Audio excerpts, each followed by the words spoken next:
What is going on, everybody? It is Ahmed, and I am back today with yet another video for you all. And today, folks, we're going to be talking about Terra Luna because the story continues to unfold. Now, as always, I like to preface by saying that I am not a financial advisor, but rather, I always try to put you guys on the plays that I'm in. And it seems like things are getting a little bit worse for the lunatics and the Terra Luna ecosystem and community. So, down 27.7% on the day. It seems like, again, this never ending falling knife continues to fall. Fully diluted market cap of less than $1 billion for the first time since all the FUD started spreading. 891 million non-diluted market cap.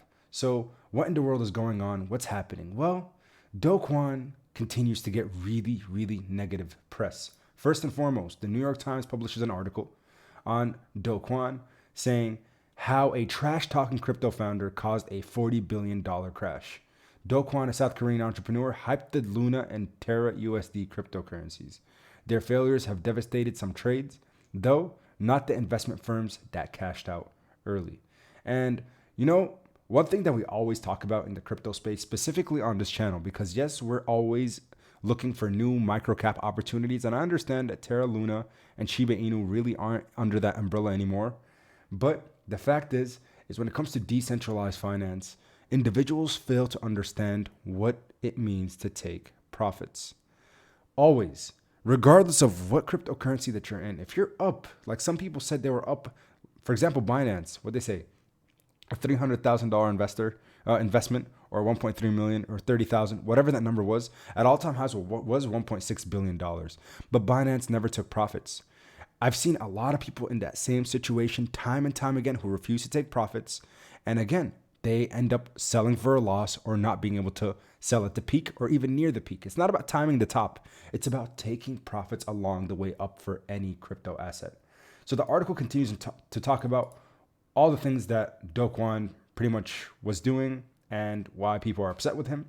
But one thing that has been circulating the internet right now is the proposal details and the voting system that is currently occurring for all Terra Luna holders.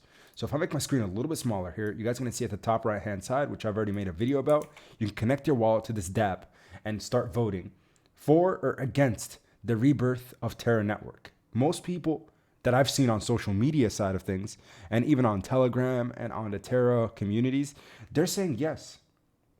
Overwhelming yes compared to a no veto. So people are starting to worry about this bot attack.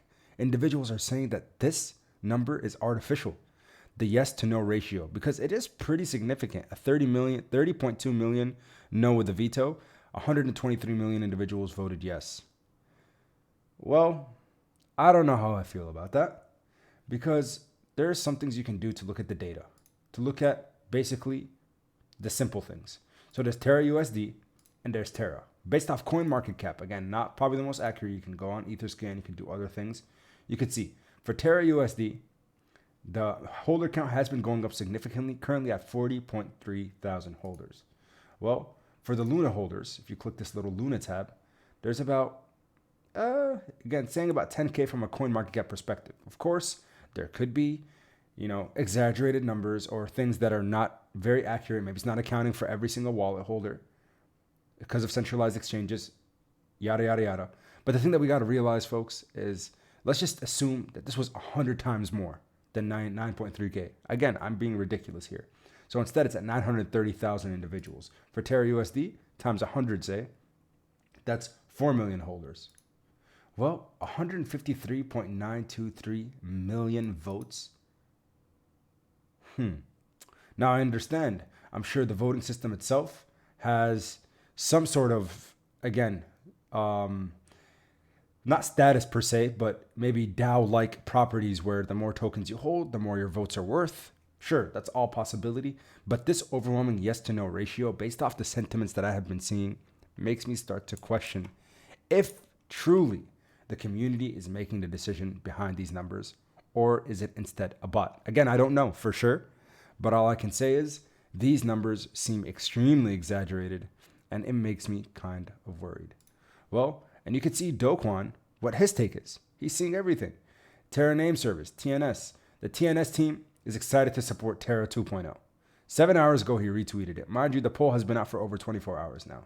We will continue to provide the one of a kind, domain for each and every lunatics on Terra.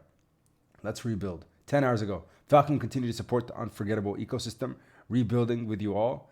Terra is more than UST. So what we're seeing again via social media posts, social media sentiments, based off Dokwan's retweets, he is the person that is 110% for, not against, but for the revival and the rebuild plan with Terra 2.0, making Terra Luna currently, the current blockchain, a classic version, and then upgrading to the 2.0 version. Lots of people are upset. Me being one of them, of course, because again, there are some stipulations that I'm not 100% wholeheartedly with.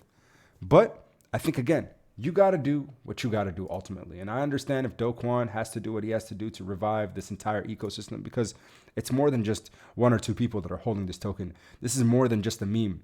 With their the Anchor protocol, with the staking platform that they had, with the stable coin and everything else alongside of what they have already been doing. I think, again, this would be one of those things that is probably in the dark ages, or we could call the dark pages of cryptocurrency. This is something that will go down in history as one of the biggest failures of all time. But the fact is the developers doxed, KYC'd, known to the public. So it starts to get people questioned, regardless of status of project, regardless of docs, KYC, all the check marks, regardless of how strong a project might be and the community behind it, it could still fall. Making sure that we are going back to that rule in crypto, that there is no guarantees in an investment, especially within the cryptocurrency space, and then moreover in the decentralized finance space. So make sure you always take profits. If there's one thing that I want you to get out of this channel, if everything else sounds like fluff, if everything else sounds like noise, take profits. Always. Not sometimes, not seldom, but always take profits along the way up. I'm not saying sell your entire bag. You decide how much you want to sell. But the big thing is, I hate when I see people lose their initial investment and then that transfer of wealth occurs. They continue to pump money into an ecosystem or a token, regardless of what token that is. Here we're talking about Terra Luna.